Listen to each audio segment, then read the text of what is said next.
Let start with the journey. बेटे great morning लिख दिया, section 2B, lecture 2B mention कर दिया। I have delivered lecture 2, I have delivered lecture 2A। अब मैं लेक्चर 2B की तरफ बढ़ रहा हूं, लेक्चर 2B। आइए हम लेक्चर 2B की तरफ पढ़े। आज का ये जो कोटेशन है बड़ा ही प्यारा सा है। कहते हैं जी practice makes the man perfect, practice makes the women also perfect. जब आप प्रैक्टिस करते हैं तो मैन और वुमेन दोनों परफेक्ट बन जाते हैं। इन्हीं बातों के साथ मैं भूपेश आनंद आज आपके सामने खड़ा हूँ। मैं चाहता हूँ कि आप रजिस्टर ऑन कर लें। मैंने लास्ट लेक्चर 2 में, लेक्चर 2A में कॉस्ट शीट की बातें बताई थी। मैंने बड़ी बेसिक सी बातें बताई। मैंने आपको बताया कि फ्लो कैसे होता है फैक्ट्री से ऑफिस और फिर वेयर हाउस। ऑफिस फैक्ट्री में direct cost, indirect cost, office में indirect cost, selling expenses, warehouse में selling indirect cost. I have told you each and every point in relation to that. फिर मैंने prime cost बताई, gross factory cost बताई, net factory cost बताई, cost of production बताया, cost of good sold बताया, cost of sales बताया। बेटे क्या नहीं बताया और कितने प्यार से आराम से बताया। आज का ये जो दिन है हम इसको प्रैक्टिकली करने वाले हैं। Lecture 2B। बेटे आप सभी रजिस्टर्स ओपन करें, कैलकुलेटर्स बाहर निकाल लें। मैंने आपको ये कहा था कि फैक्ट्री में जो भी खर्चे होते हैं वो डायरेक्ट भी हो सकते हैं, इनडायरेक्ट भी हो सकते हैं। तो अभी हम फैक्ट्री में हैं, मटेरियल लग चुका है, add direct labour, add direct expenses. और direct expenses are also named as chargeable expenses. अच्छा, कई बार हम क्या करते हैं, चार्जेबल एक्सपेंसेस को बोलते हैं डायरेक्ट एक्सपेंसेस है, ठीक है जी। And the total is prime cost, direct cost, and then we add factory overheads, that is the indirect cost incurred in the factory। and हम कोशिश करेंगे कि हम indirect material, indirect labour, indirect expenses में बाफिकेट करें, बट ऐसा compulsory नहीं है कि करना ही करना है। मान लेते हैं नहीं भी हुआ कोई बात नहीं, बट आप फैक्ट्री ओवरहेड्स ऐड करेंगे। तो मैंने लिखा जी ऐड फैक्ट्री ओवरहेड्स, फिर मैंने कंज्यूमेबल स्टोर्स और इनडायरेक्ट मटेरियल क्या क्या इनकर होते हैं, कॉटन, ऑयल, ग्रीस। फिर इनडायरेक्ट लेबर क्या होती है फैक्ट्री में, supervisor salary, store keeper salary, factory manager salary and commission. It means that labour which is not directly related with production. I think we have already discussed so many times and in detail. And what are the indirect expenses which are in the factory? Power, factory lighting, factory store, factory insurance, repair, haulage, ये सभी कुछ बेटे these are indirect expenses to be incurred in the factory। तो जब हम इनको add कर देते हैं तो फिगर आती है ग्रॉस फैक्ट्री कॉस्ट। और ग्रॉस फैक्ट्री कॉस्ट का मतलब मैंने बताया था फैक्ट्री में पूरा टोटल खर्चा कितना हुआ उसको बोलते हैं ग्रॉस फैक्ट्री कॉस्ट। अब फैक्ट्री से सामान जब एग्जिट गेट से निकलता है और वेयर हाउस की तरफ बढ़ता है, ऐसा ज़रूरी नहीं है कि आपने जितने यूनिट्स बनाए वो सारे के सारे निकल कर वेयर हाउस में जाएंगे। We have discuss so many time for that. It means it can be possible that there is opening stock of work in progress and there is the closing stock of work in progress. तो हम उसको adjust करेंगे, first in first out follow करेंगे। It means जो भी कुछ any cost, any number of units which will go from factory to warehouse, that will be named as net factory cost. उसको हम नेट फैक्ट्री कॉस्ट बोलेंगे। बेटे works cost बोलेंगे add office and administrative overheads, क्योंकि office वाले बीच में रह गए। मैंने जान के ऑफिस का डब्बा ही नीचे बनाया था, अब वो चीख रहे हैं हमारा खर्चा तो ले जाओ, हमारा खर्चा तो ले जाओ, हमें तो ले जाओ। तो जब वो जाकर एक ऐड हो जाएंगे किस में, नेट फैक्ट्री कॉस्ट में, that figure is named as cost of production. अच्छा, कॉस्ट ऑफ प्रोडक्शन के बाद फिर मैंने आपको बताया था we will incur office overheads. Office overheads तो मैंने बता ही दिया, चिपक जाएंगे। तो what can be different types of office overheads, indirect material, indirect labour, indirect expense incurred in the office, printing, stationery, staff salary, manager salary, director fees, indirect expenses, office rent, office insurance, bank charges. ये सब कुछ indirect expenses में आएगा मेरे दोस्त, आराम से। जब हम ऐड कर देंगे तो कॉस्ट ऑफ प्रोडक्शन आ जाएगी। अच्छा, ऐसा भी हो सकता है कि मैंने प्रोड्यूस ज़्यादा किया और बेचे कम हो, या बेचे ज़्यादा और प्रोड्यूस कम किए हो। तो मैं क्या करूँगा, add opening stock of finish goods and less closing stock of finish goods. Opening stock of finish goods मतलब ऐड कर दूंगा, क्योंकि अगर मैंने ज़्यादा बेचे होंगे इसका मतलब ओपनिंग होगा तभी तो, because I want the cost कि कितने मैंने यूनिट्स बेचे उसकी कॉस्ट चाहिए। ठीक है जी, फर्स्ट इन फर्स्ट आउट करके हम आ जाएंगे कॉस्ट ऑफ गुड सोल्ड में। फिर जैसे ही वेयर हाउस से एग्जिट में जा रहा होगा तो वेयर हाउस वाले बोलेंगे, सेलिंग डिपार्टमेंट वाले बोलेंगे अरे हमारा खर्चा तो ले जाओ, तो we will add selling and distribution overheads. तो selling and distribution overheads add कर देंगे। अच्छा, वो क्या क्या हो सकते हैं, indirect material, indirect labour, indirect expense. Indirect material में क्या क्या हो सकता है, free samples, distribution samples, salesman salary, salesman commission, indirect labour. फिर हम आ जाएंगे जी इंडायरेक्ट एक्सपेंस में, traveling expense, advertising, warehouse rent, loading, all that expense which is incurred in, which is not material, which is not labor, but incurred in the selling department। बेटे ये सारी बातों के बाद हम आ रहे हैं अब सीधा प्रैक्टिकल क्वेश्चन में। मुझे आज आपको प्रैक्टिकल क्वेश्चन ही कराना है। मैं चाहता हूं कि आप सभी पहले इस क्वेश्चन को ध्यान से देखें जो मैं कहना चाह रहा हूं, जो मैं दिखाना चाहता हूं। बेटे आइए बेटे, बड़े प्यार से इस क्वेश्चन को हम देख रहे हैं। मैंने आपके लिए बड़ा प्यारा सा एक क्वेश्चन अपनी बुक से ही लिया है और उस बुक में लिखा हुआ है calculate the prime cost, calculate the prime cost, and I know that you know that what is the meaning of a prime cost. Calculate the prime cost, ठीक है जी। प्राइम कॉस्ट को कहते निकालिए factory cost, total cost of production and cost of sales। I think now you are aware of what is prime cost, what is total cost of production, what is this, what is, सब पता है। मैं आज practically करके दिखाऊंगा। आप अपने सामने कैलकुलेटर बाहर रखें, कसम होगी आपको अगर आपने मेरे साथ साथ नहीं किया। पर्टिकुलर्स रॉ मटेरियल कंज्यूम्ड दिया बेटे, कंज्यूम्ड दिया है। खुशियां मनाइए बेटे, भंगड़ा डालिए, कंज्यूम्ड गिवन है। अच्छा, जब आपको कंज्यूम्ड गिवन है तो आपको मैंने पूरे 15 मिनट लगा के बताया था कि हम कंज्यूम्ड की फिगर कैलकुलेट कैसे करते हैं। कैलकुलेट ही क्यों करते हैं मैंने बताया था आपको। Opening stock of raw material purchases, add freight, add transit insurance, फिर मैंने कहा था add less closing stock, less sale of wastage of material.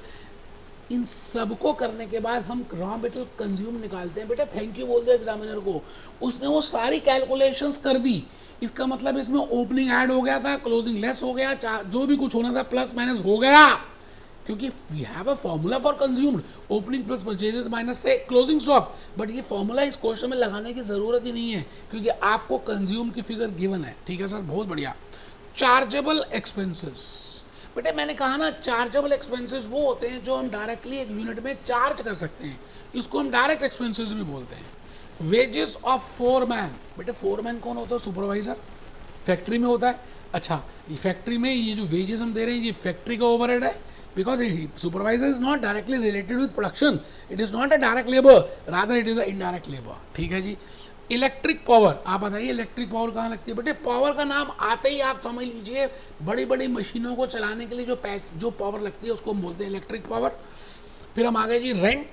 अच्छा, रेंट अब दो तरह के होते हैं। रेंट वैसे तो किसी भी तरह के हो सकते हैं। रेंट अगर फैक्ट्री में इनकर किया तो फैक्ट्री रेंट होगा, ऑफिस के लिए किया तो ऑफिस रेंट होगा, वेयर हाउस के लिए किया तो वेयर हाउस रेंट होगा। It can B of different types. तो यहाँ पर लिखा हुआ है रेंट फैक्ट्री, इसका मतलब ये वाला जो रेंट है दिस इज इनडायरेक्ट एक्सपेंस और it is a factory overhead. अच्छा, rent of office, this will be office overheads. Okay, depreciation depreciation depreciation बेटे ऑफिस में भी मशीन्स यूज होती हैं, कंप्यूटर्स यूज होते हैं, एंड फैक्ट्री में भी कंप्यूटर्स और मशीन्स यूज होती हैं। तो depreciation can mean office, it can mean selling also, because delivery vans में डेप्रिसिएशन होती है। तो हमें देखना पड़ेगा कि कौन से डिपार्टमेंट्स हैं। ठीक है जी। Office premises and plant and machinery, it mean जो प्लांट एंड मशीनरी है वो फैक्ट्री है और ऑफिस प्रीमाइसेस जो है वो ऑफिस ओवरहेड्स है। कंज्यूमेबल स्टोर्स, ये क्या मतलब हुआ बेटे? बेटे ऐसा ऑयल, ग्रीस, छोटे मोटे मटेरियल जो फैक्ट्री में लगे, it is a indirect material, it is incurred in the factory. तो बेटे कंज्यूमेबल स्टोर्स फैक्ट्री में आएगा, ओवरहेड्स में आएगा। डायरेक्टर फीस आपको पता ही है बेटे, डायरेक्टर कहाँ बैठते हैं? ऑफिस में बैठते हैं, इट इज ऑफिस ओवरहेड। अगर और भी बाइफिकेट करना हो तो इनडायरेक्ट लेबर है। Telephone charges, office overhead. Salesman's commission, बेटे सेल्समैन्स कमीशन जो है आपको पता है it is a selling and distribution overhead, it will be come under indirect labour. ठीक है जी। Advertising, carriage outward, the carriage which is related with the sales, that is carriage outward. It means carriage outward कहाँ पे show करेंगे? It is a selling and distribution overhead. बेटे carriage outward जो है it is a selling and distribution overhead, तो आप इसको वहां पर शो करेंगे। आगे आ जाइए बेटे, एक एक आइटम को पढ़ेंगे, ध्यान से देखेंगे। वेजेस पेड टू लेबरर्स, बेटे it is a direct labour. Next है जी, नेक्स्ट है ऑयल एंड वेस्ट। आप बताइए ऑयल कहाँ लगता है? मशीन्स में। मशीन्स कहाँ होती हैं? फैक्ट्री में। तो रटना नहीं है, लॉजिकली पिक्चर बनानी है, सोचना है कि कौन सी चीज़ कहाँ होती है और उसके साथ उसको रिलेशनशिप लेकर आनी है। ठीक है जी। Store keepers wages, store keeper कहाँ होता है? आप मुझे बताइए। स्टोर कीपर तो बेटे फैक्ट्री में होता है, तो स्टोर कीपर की वेजेस। लाइटनिंग, अब देखिए लाइटनिंग फैक्ट्री में भी हो सकती है और लाइटनिंग ऑफिस में भी हो सकती है। अगर फैक्ट्री में हो रही है तो इसको फैक्ट्री लाइटनिंग बोलेंगे, it will B factory overhead, और अगर ऑफिस में हो रही है it will be office overheads. Repair and renewals, factory plant, बेटे अब रिपेयर्स कहाँ हो रही है? फैक्ट्री प्लांट में। रिपेयर कहाँ हो रही है? मशीनरी में। रिपेयर कहाँ हो रही है? ऑफिस प्रोमाइसेस में। ऑफिस प्रोमाइसेस में जो रिपेयर हो रही है वो ऑफिस ओवरहेड्स में जाएगी, और जो प्लांट मशीनरी में हो रही है that will come under factory overheads. ठीक है जी। Manager salary, manager salary, manager कहाँ बैठता है? ऑफिस में। ऑफिस प्रिंटिंग एंड स्टेशनरी, ठीक है जी, ऑफिस प्रिंटिंग एंड स्टेशनरी बेटे indirect material use in the office department. आप देख रहे हो मैं एक एक आइटम आपके लिए जान के पढ़ रहा हूँ, आपके माइंड में क्लैरिटी लेकर आने की कोशिश कर रहा हूँ। हमने लास्ट 2 लेक्चर्स में कंसेप्ट डिस्कस किए, आज हम प्रैक्टिकली कर रहे हैं। Postage and telegrams office department में, travelling expenses selling and distribution में, warehouse charges selling and distribution में, फ्री सैंपल्स कहाँ देते हैं? सेलिंग एंड डिस्ट्रीब्यूशन में। और मैंने नीचे आंसर्स भी कैलकुलेट करके दे दिए कि भाई प्राइम कॉस्ट इतना आएगा, फैक्ट्री कॉस्ट इतना आएगा, कॉस्ट ऑफ प्रोडक्शन इतना आएगा, कॉस्ट ऑफ सेल्स इतना आएगा। मेरी बात को आप समझ रहे हैं ध्यान से? मैं भूपेश आनंद आज आपके सामने इस क्वेश्चन को करके दिखा रहा हूँ। अच्छा, सवाल ये आता है कि हम जब भी क्वेश्चन करेंगे तो कैसे करेंगे बेटे? कई बार हमें समझ ही नहीं आता, तो मैंने क्या किया, कुछ बातें आपके लिए लिखी हैं जो आपको माइंड में पहले समझनी है। आज के बाद जितने भी कॉस्ट शीट के क्वेश्चंस करोगे, आप अगर ये कुछ 10 बातों को फॉलो करोगे तो मुझे ऐसा लगता है कि कभी भी आपका क्वेश्चन गलत होने वाला नहीं है। तो आप अपना रजिस्टर खोल लीजिए, कमर सीधी करके बैठिए और हेडिंग लिखिए, points to be kept in mind while preparing cost sheet. आज के बाद प्रैक्टिकली जब आप कॉस्ट शीट बना रहे हैं, if you want to calculate prime cost, if you want to calculate net factory cost, if you want to calculate office over, कुछ भी बेटे आपको एक तरीका लेना है, एक प्रोटोकॉल फॉलो करना है। मैं आज उस प्रोटोकॉल को लाइव करके दिखाऊंगा। तो पहले तो क्वेश्चन को ध्यान से हमने पढ़ा, उनकी सभी एक्सपेंसेस को, खर्चों को देखा और उसको रिलेट किया कि कौन सा मटेरियल है, कौन सा फैक्ट्री में जाएगा, कौन सा ऑफिस में जाएगा। उसके बाद कॉस्ट शीट प्रैक्टिकली कैसे बनाते हैं मैंने फॉर्मेट दिखाया। अच्छा, पूरा फॉर्मेट बनाना नहीं है, पहले ये 10 बातें छोटी छोटी सी लिख लो। पहला point, firstly prepare a format of cost sheet with main headings. आपको क्या करना है, आप जब भी कॉस्ट शीट प्रिपेयर करेंगे आप क्या करेंगे, पहले मेन हेडिंग्स लाइंस ड्रॉ कर देंगे, मेन हेडिंग डाल देंगे। जैसे जैसे मैंने आपके लिए पहले से ही कुछ लाइंस ड्रॉ की, मैंने देखिए यहाँ पे लिखा, मैं यहाँ लिखूंगा अभी कॉस्ट शीट, आप भी लिखेंगे कॉस्ट शीट। देखो मैंने ना क्या किया, कुछ पेजेस में पहले से ही लाइंस ड्रॉ कर दी, सो दैट कि मेरे को प्रॉब्लम ना आए, मैं आराम से कॉस्ट शीट को खुला खुला आपके लिए बना पाऊँ। तो बेटे आपके लिए भी यही मैं सीख दूंगा कि आपको, अच्छा आप ये बताइए, आप जब मौसमी का जूस या जूस कॉर्नर पे जूस पीने के लिए जाते हैं तो उसने पहले से ही मौसमियों को या छीला होता है, मतलब पील करके रखा होता है, या जब आप जाते हैं तो एक मौसमी को निकालता है, पील करता है, फिर जूस निकालता है, मशीन बंद कर देता है, फिर मौसमी को निकालता है, पील करता है, फिर जूस निकालता है? ऐसा नहीं करता। उसने क्या किया होता है, पहले से ही मौसमियों को छीला होता है। तो as a management accountant, as a cost accountant, whenever you want to prepare a cost sheet, आपको उसकी लाइंस वगैरह पहले से ही ड्रॉ करके रखनी है, सब कुछ पहले से ही बेटे।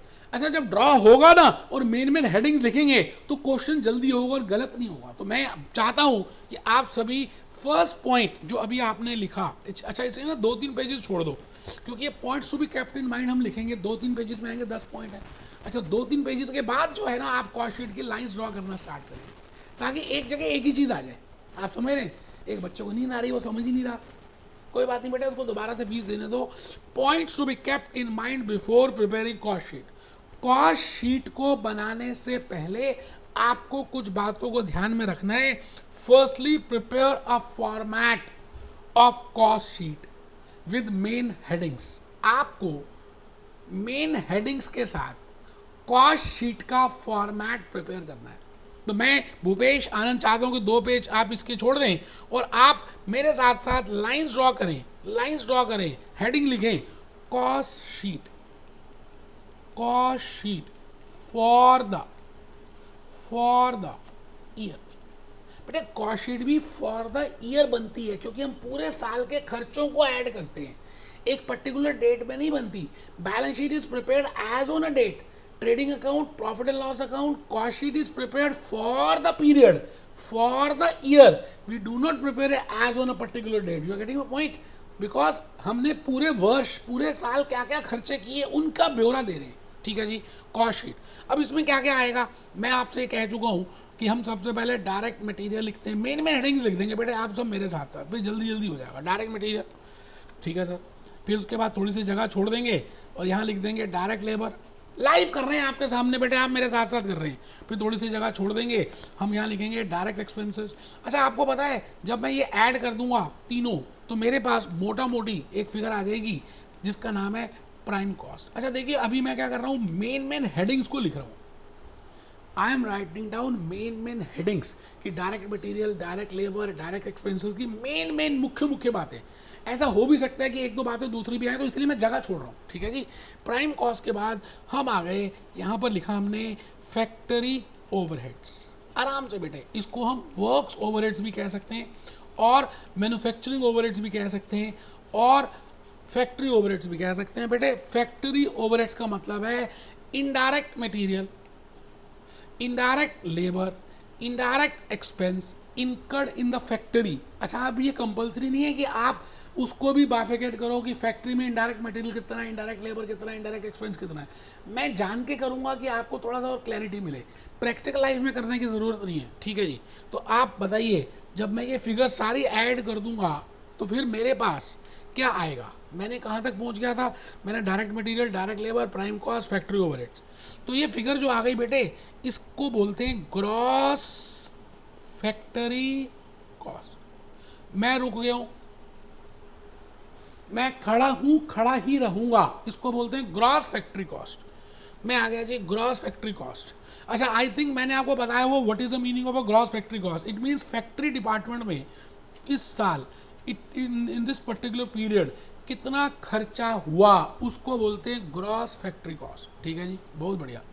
तो ग्रॉस फैक्ट्री कॉस्ट में हम ऐड कर देते हैं opening stock of work in progress and less कर देते हैं closing stock of work in progress. I think ये बात मैंने पहले भी बताई हुई है कि ओपनिंग स्टॉक ऑफ WIP हम ऐड करते हैं और क्लोजिंग स्टॉक ऑफ WIP हम लेस करते हैं।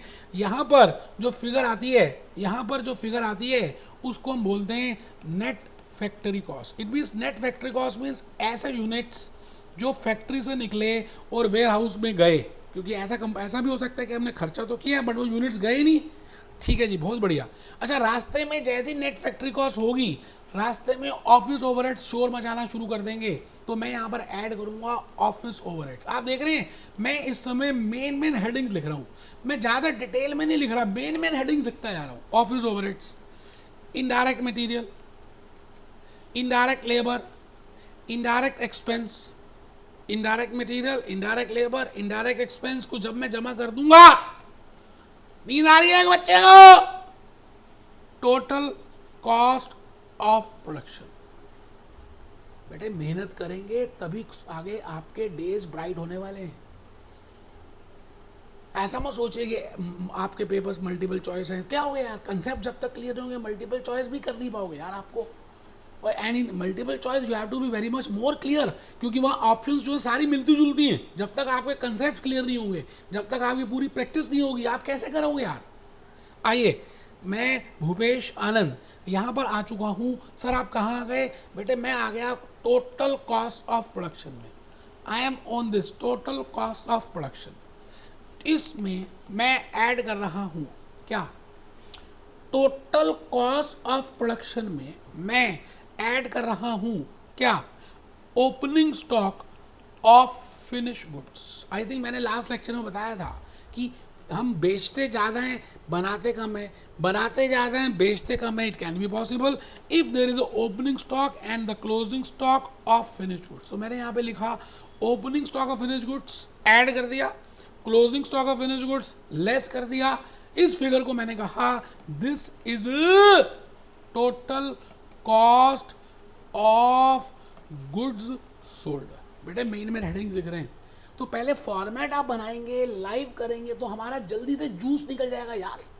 अच्छा इसमें आप ऐड क्या कर रहे हैं, add selling and distribution overheads. Again in selling and distribution overheads में indirect material, indirect labour and indirect expense हमने ऐड कर दिया। तो बेटे यहाँ पे फिगर आ गई कॉस्ट ऑफ सेल्स। अच्छा, कॉस्ट ऑफ सेल्स आ गई, तो यहाँ पर थोड़ी सी जगह छोड़कर मैंने लिखा सेल्स, तो balancing figure will be either profit और लॉस, ईदर प्रॉफिट और लॉस। बेटे आराम से देखो, कुछ जल्दी है नहीं, वैसे आपको धीरे धीरे प्यार से फॉर्मेट प्रिपेयर करना है, मेन हेडिंग्स लिखनी है और आगे चलना है यार। आओ जी, मैं यहाँ पे लिख चुका हूँ cost sheet, cost sheet for the year. Live कर रहा हूँ बेटे आपके सामने, लाइव कर रहा हूँ, कुछ भी पहले से नहीं किया, आपके सामने कर रहा हूँ। एक एक पॉइंट को पढ़ूंगा, एक एक बात लिखूंगा। तो आपने क्या किया, 2-3 पॉइंट, 2-3 पेज जो छोड़े हैं ये 10 बातों के लिए, आई थिंक पहली बात तो सभी ने लिख ली। Firstly prepare a format, we have prepared a format. फिर मैंने कहा question point number 2, read the question sincerely. आपको क्वेश्चन को ध्यान से पढ़ना है। मैंने आई थिंक आपके सामने क्वेश्चन को ध्यान से पढ़ा। अच्छा, third point, find out which cost is direct and which cost is indirect. उसमें से ढूंढना है। जैसे मैंने आपको बताया, raw material consumed is a direct cost, wages paid to laborer is a direct cost, foreman की salary is a indirect cost। इसका मतलब जब आप क्वेश्चन पढ़ रहे हैं तो पढ़ते पढ़ते आपको माइंड में ये बात सोचनी है कि इसमें डायरेक्ट क्या है, इनडायरेक्ट क्या है, फैक्ट्री में कौन सी है, ऑफिस में कौन सी है। आइए जी next point, fourth point, find out the relationship of indirect cost. अच्छा, आपको पता है direct cost is incurred only in factory, but indirect cost can be in factory, can be in office, can be in selling. तो indirect cost में आपको अभी ये पता लगाना है कि उसमें से कितनी कॉस्ट फैक्ट्री में, उसमें से कितनी कॉस्ट ऑफिस में, उसमें से कितनी cost selling and warehouse में। जैसे सेल्समैन कमीशन इज सेलिंग, जैसे factory rent is factory, office rent is office. तो बेटे 4 पॉइंट लिख लो। जो बच्चे समझदार होंगे ना वो कमर सीधी करके लिखेंगे। बाकी तो बेटा ऐसे ही है, लेट के पढ़ रहे हैं, जैसे क्या करें, उनकी लाइफ ऐसी है बेटा, वो ऐसी मरा जाएंगे बेटे। Fifth point, always check whether opening and closing balance of stock is there और not. I think we have discussed in lecture 2A that what I mean by opening stock of raw material, what I mean by closing stock of raw material. If question is silent, अगर hero heroine से कुछ भी नहीं कह रहा, बिल्कुल चुप है, आंखों ही आंखों में इशारा हो गया, मैं तेरा और तू मेरी हो गई, आई थिंक आप समझ रहे हैं। तो opening stock of raw material is equal to closing stock of raw material. हम मान लेंगे, हम अज्यूम कर लेंगे बेटे, क्रिकेट की गेम खेलते हैं तो मान लेते हैं 22 यार्ड की पिच होगी, बैट का एक साइज होगा, बॉल का एक साइज होगा, it is a close model, table tennis is a close model. मैं इस समय आपको पढ़ा रहा हूं तो मैं मान रहा हूं कि आप कमर सीधी करके बैठे हैं, आप लेट के नहीं पढ़ रहे। असम्पशन है 90% बच्चे ऐसे ही करेंगे यार। तो इफ आई सेड दैट, आपको ये चेक करना है कि क्या ओपनिंग स्टॉक और क्लोजिंग स्टॉक दोनों दिए। अगर नहीं दिए तो आप मानेंगे ओपनिंग और क्लोजिंग बराबर है। अच्छा, अगर ओपनिंग और क्लोजिंग बराबर है, अज्यूम करते हैं आपको opening stock of raw material और closing stock of raw material given ही नहीं है, तो मैं अज्यूम करूंगा opening stock of raw material is equal to closing stock of raw material, it is equal to raw material consumed is equal to raw material purchases. Next, अगर आपको opening stock of work in progress and closing stock of work in progress given नहीं है, तो हम assume करेंगे कि opening stock of work in progress is equal to closing stock of work in progress. It means gross factory cost is equal to net factory cost. अगर है फिर तो पता ही है आपको कैसे करना है। ठीक है जी, बहुत बढ़िया बेटे, 5वां पॉइंट लिख लो, आपको फायदे में रहोगे बेटे, सच में कह रहा हूँ। अगर आप लिखोगे तो आगे आपकी मर्जी है बेटा। पहला क्वेश्चन कर रहे हैं हम केस स्टडी, 5 बातें लिख चुके हैं, टोटल 10 बातें लिखनी है। उसके बाद आप बड़े बड़े क्वेश्चन कर डालोगे। आज अभी ये क्वेश्चन करा के दिखाऊंगा। If question is silent, assume opening stock is equal to closing stock. अच्छा, वो तो फिफ्थ पॉइंट से रिलेट ही कर रहा है, मैंने फिफ्थ में ही बता दिया। Then raw material consumed is equal to purchase, लिख लो बेटा।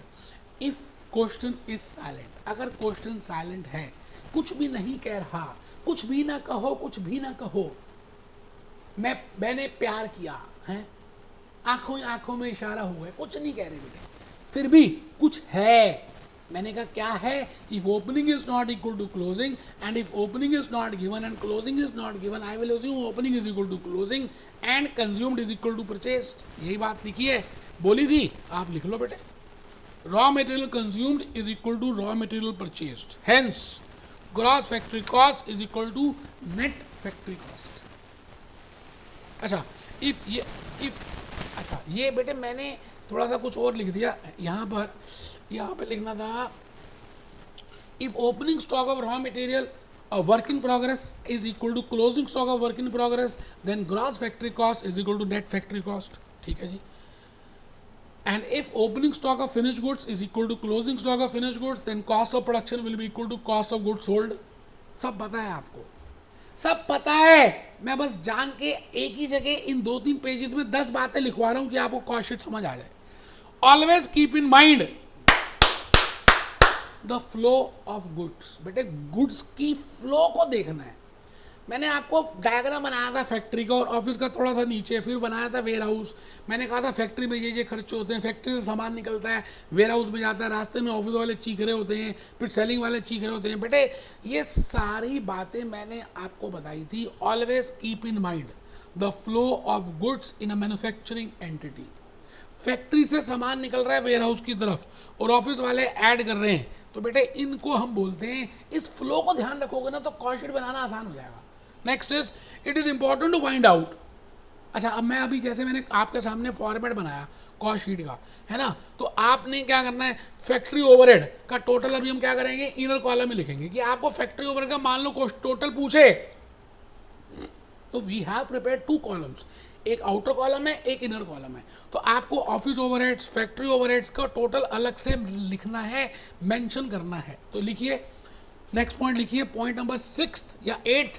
It is important to find out total of factory overheads, total of office overheads, total of selling and distribution overheads. Because sometimes in the question वो आपसे पूछेंगे how much are selling and distribution overheads. 3-4 options दे देंगे. So you should know while preparing a cost sheet कि total of selling कितने हैं, total of factory कितने हैं, total of office कितने हैं. ठीक है जी. In case information is not sufficient, there is no need to bifurcate.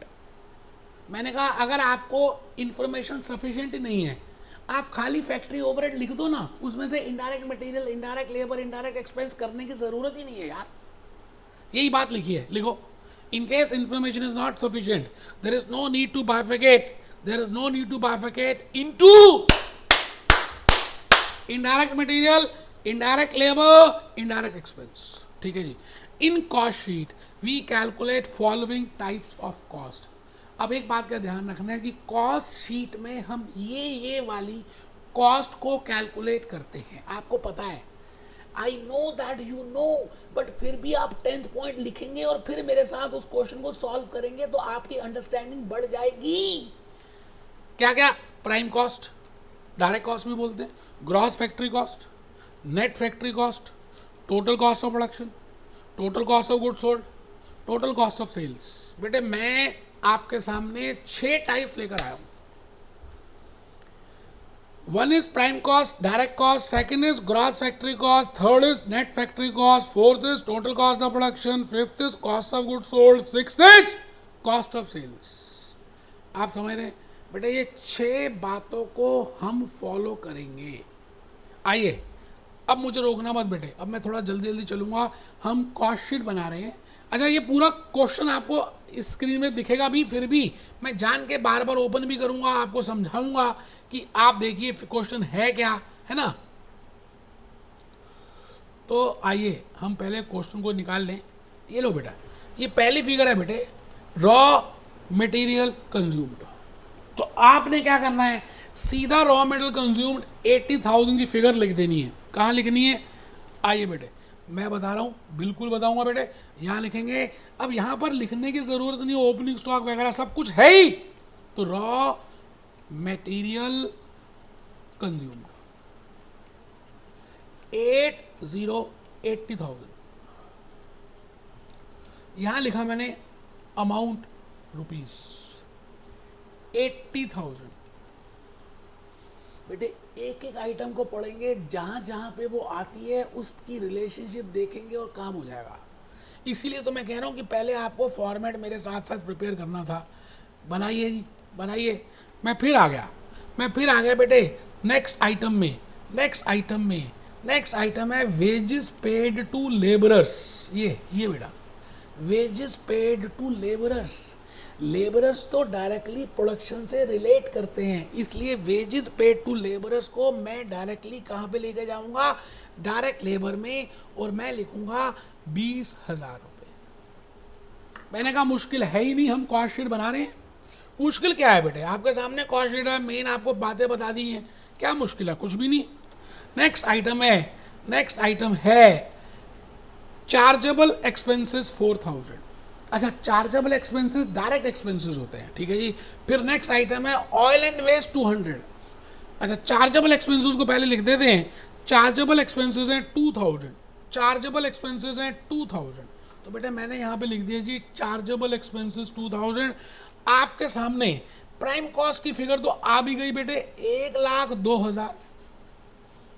ये देखो मैंने आपके लिए ऑलरेडी प्रिपेयर किया हुआ था, ये आ गया बेटे प्राइम कॉस्ट, ये आ गया जी प्राइम कॉस्ट। प्राइम कॉस्ट का मतलब है raw material consumed plus direct labour plus direct expenses. 1,02,000 की फिगर है जी। आप चेक करिए कि क्या क्वेश्चन में मैंने वैसे बेटे आंसर्स भी दिए हैं, आप चेक करिए कि क्या आपको 1,02,000 दिया हुआ है बेटे। अच्छा, प्राइम कॉस्ट है 1,04,000। मुझे लगता है कुछ एक दो आइटम और भी होंगी जो शायद मैंने नहीं लिखी, अभी देख लेते हैं।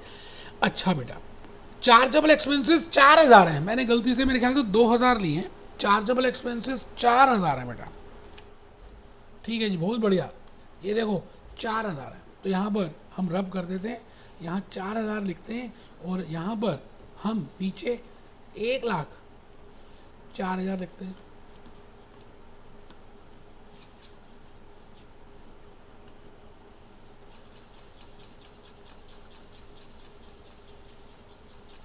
मेरे सामने प्राइम कॉस्ट की फिगर आ चुकी है, मैंने 1,04,000 की फिगर लिख भी दी है। मैं इस समय क्वेश्चन को ध्यान से पढ़ रहा हूँ और अब मैं आ रहा हूँ नेक्स्ट आइटम्स की तरफ और आराम से देखता जा रहा हूँ कि कौन सी नेक्स्ट आइटम्स गिवन है। मैं दोबारा से आपके सामने आ गया और लिखा है जी ऑयल एंड वेस्ट 200। अब ऑयल कहाँ लगता है बेटे, फैक्ट्री में, तो ऑयल एंड वेस्ट बेटे इनडायरेक्ट मटेरियल है, ठीक है जी। अभी लिखते हैं wages of foreman, indirect labour है, तो मैं दोनों आइटम को इकट्ठे लिख दूं। So oil and waste 200, oil and waste 200, oil and waste 200, oil and waste 200। तो कहाँ लिखेंगे जी ऑयल एंड वेस्ट,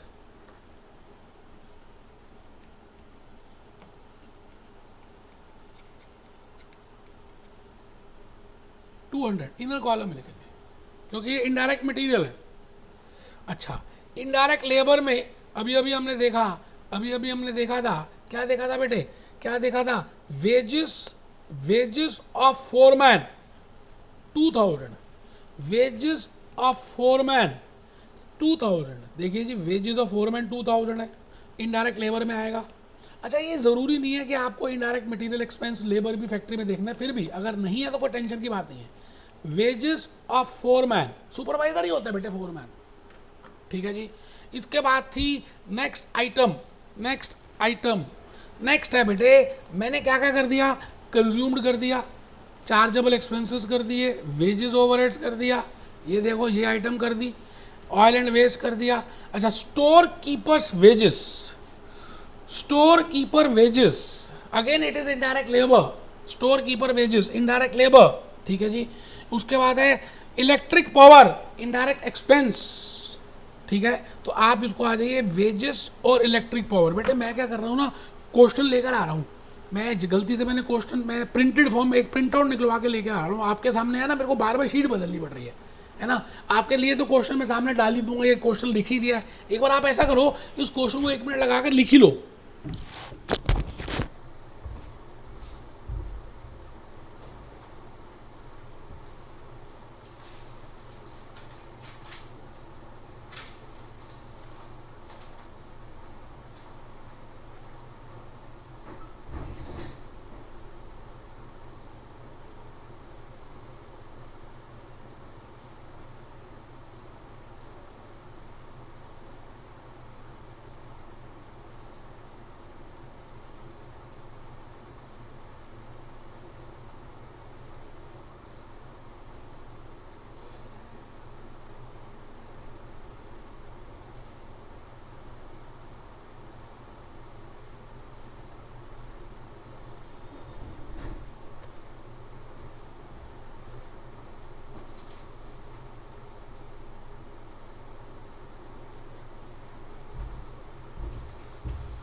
बेटे ऐसा है ना कि आपको अगर क्वेश्चन अगर आप लिख लेंगे तो मुझे ऐसा लगता है कि बहुत फ़ायदे में रहेंगे, क्योंकि बेटे ये क्वेश्चन से आपको प्रैक्टिकली ज़्यादा समझ आएगा। मेरे को बार बार क्योंकि चेंज करना पड़ता है, तो मैंने अपनी अपनी बुकलेट जो मेरा प्रिंट आउट है मैंने निकलवा लिया है ना। मैंने अपनी बुक से ही दिया, तो मैंने अपनी बुक सामने रख लिया। मैं गलती से बुक नहीं लेकर आया क्लास लेने से पहले। तो अब क्या है कि मैं डायरेक्टली पढ़ता जाऊँगा, आप वहाँ से पढ़ते जाएंगे, तो मुझे बार बार शीट चेंज नहीं करनी पड़ेगी। चलिए मैं आ गया जी।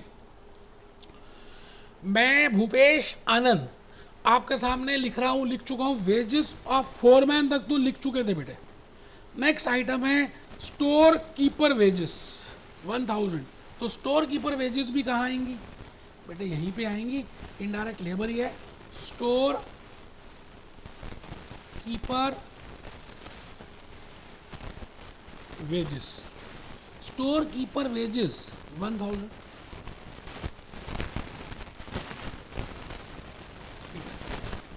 नेक्स्ट आइटम है वेजेस इलेक्ट्रिक पावर। बेटे इलेक्ट्रिक पावर इनडायरेक्ट एक्सपेंस होता है फैक्ट्री में, तो मैं फैक्ट्री ओवरहेड्स में लिख रहा हूं इलेक्ट्रिक पावर। इलेक्ट्रिक पावर हम लिख रहे हैं, और बेटे 400 लिख दिया।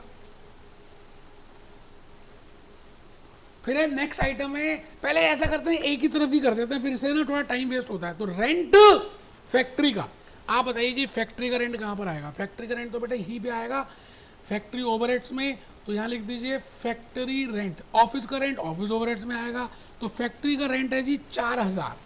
ठीक है, मैं अपने प्रिंट आउट से देखता जा रहा हूँ, साथ साथ क्वेश्चन जो है प्रिंट आउट से देख रहा हूँ, सो दैट कि आपका और मेरा टाइम बचे। ठीक है, नेक्स्ट आइटम है office rent 3, office rent 2000, office rent 2000।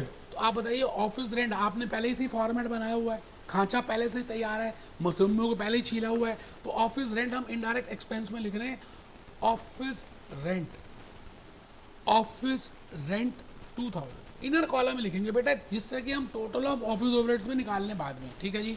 Next item है डेप्रिसिएशन।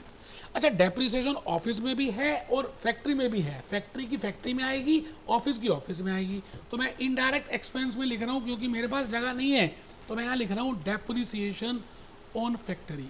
आएगा इनडायरेक्ट एक्सपेंस में ही, बट मैं यहाँ लिख रहा हूँ इनडायरेक्ट एक्सपेंस में लिख रहा हूँ डेप्रिसिएशन ऑफ फैक्ट्री।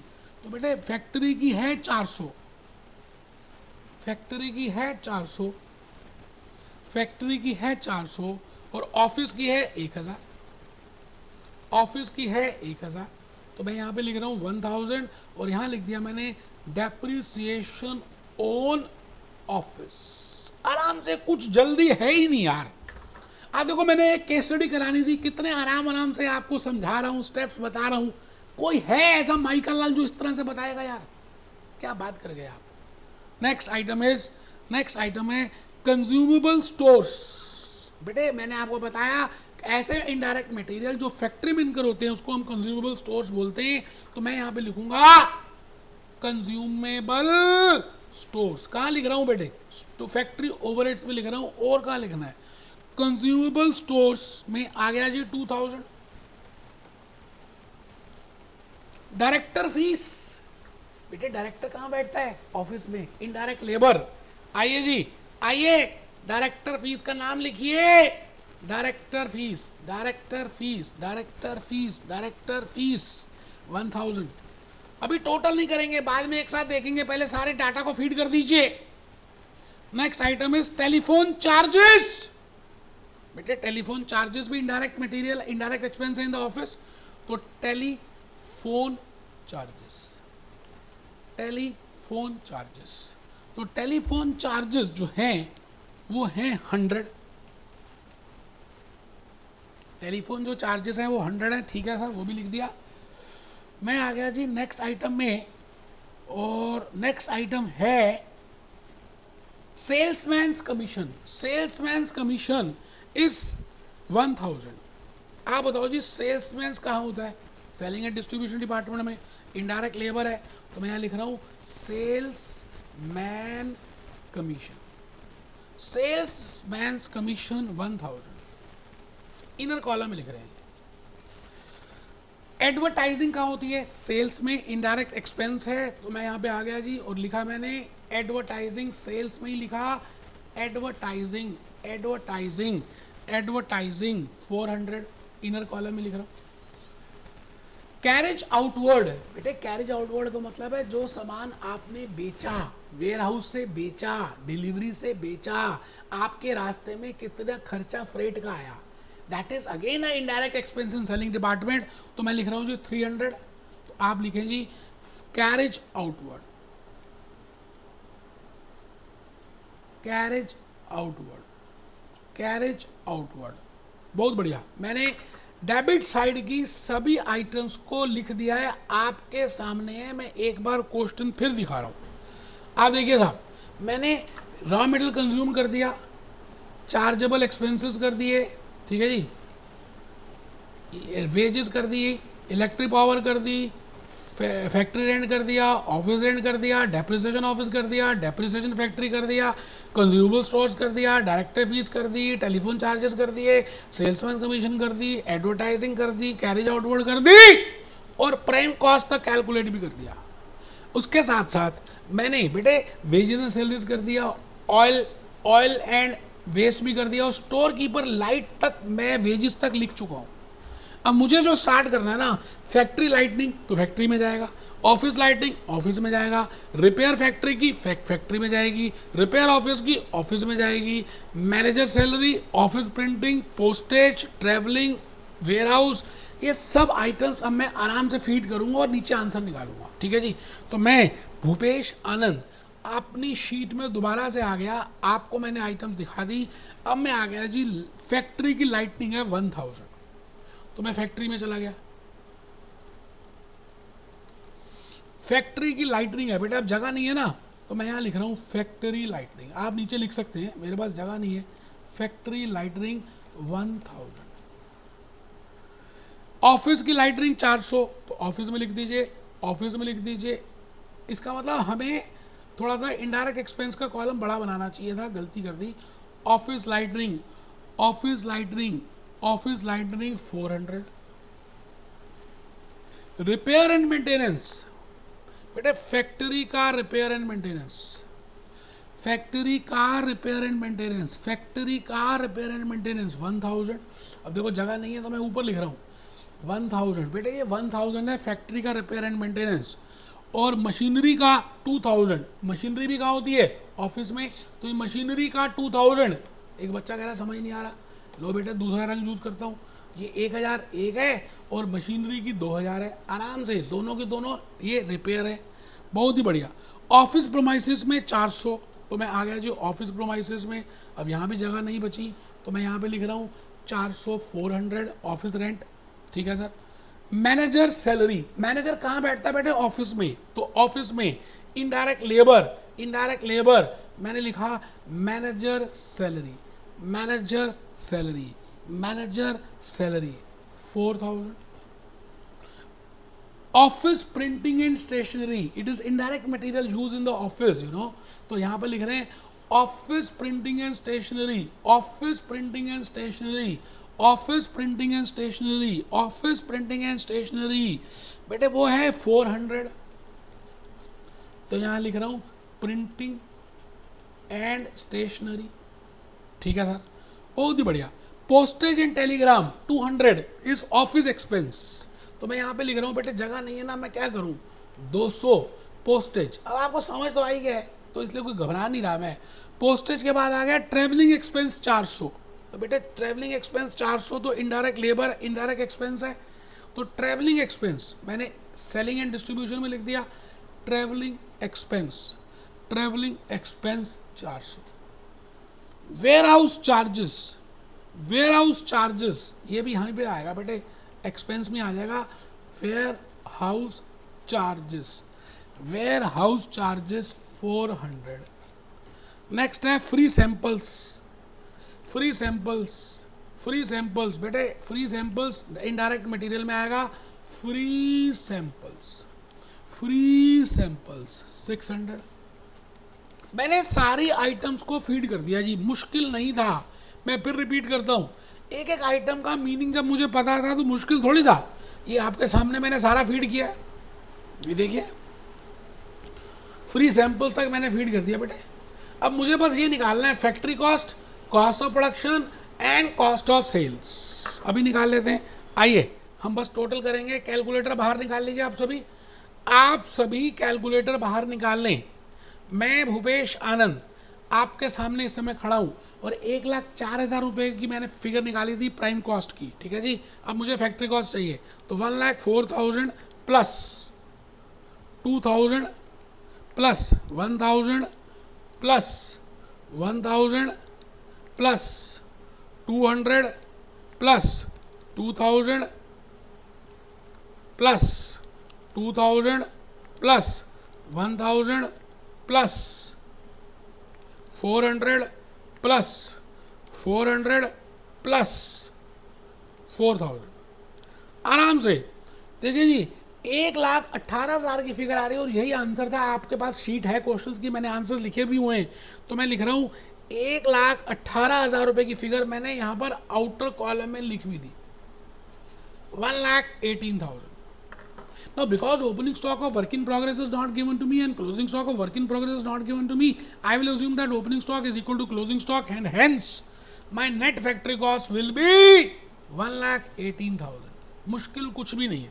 अब मुझे आना है कॉस्ट ऑफ प्रोडक्शन कैलकुलेट करनी है, तो बेटे मेरे को ये सारे ओवरहेड्स ऑफिस ऐड कर दूं तो कॉस्ट ऑफ प्रोडक्शन आ जाएगी। तो मैं आ गया जी 1,18,000 plus 400 plus 4,000 plus 200 plus 400 plus 1,000 plus 100 plus 2,000 plus 1,000 plus 400।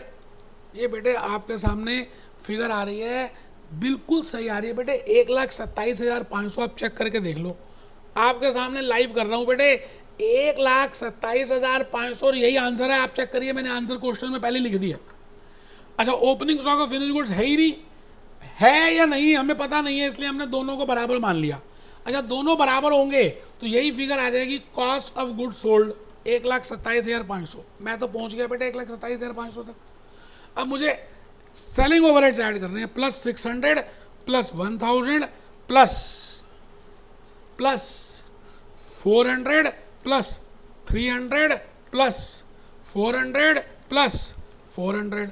ये फिगर आ गई जी 1,30,600। बेटे आपका आंसर बिल्कुल आ चुका। आपके सामने लाइव क्वेश्चन किया मैंने, सिर्फ आपको एक ट्रस्ट डेवलप कराने के लिए कि आप भी कर सकते हैं। कॉस्ट शीट बड़ा इजी कंसेप्ट है, इसीलिए मैंने lecture 2, lecture 2A, lecture 2B लिए। अभी मैं एक लेक्चर 2C भी लूंगा, एक क्वेश्चन और कराऊंगा बेटे कॉस्ट शीट के ऊपर, because cost sheet is very important. उम्मीद है आपको ये सारा क्वेश्चन समझ आया होगा। आज आप इस क्वेश्चन को दोबारा से अटेंड करिए लेक्चर 2C को करने से पहले। मिलते हैं बेटे, be happy, B jolly, B cheerful.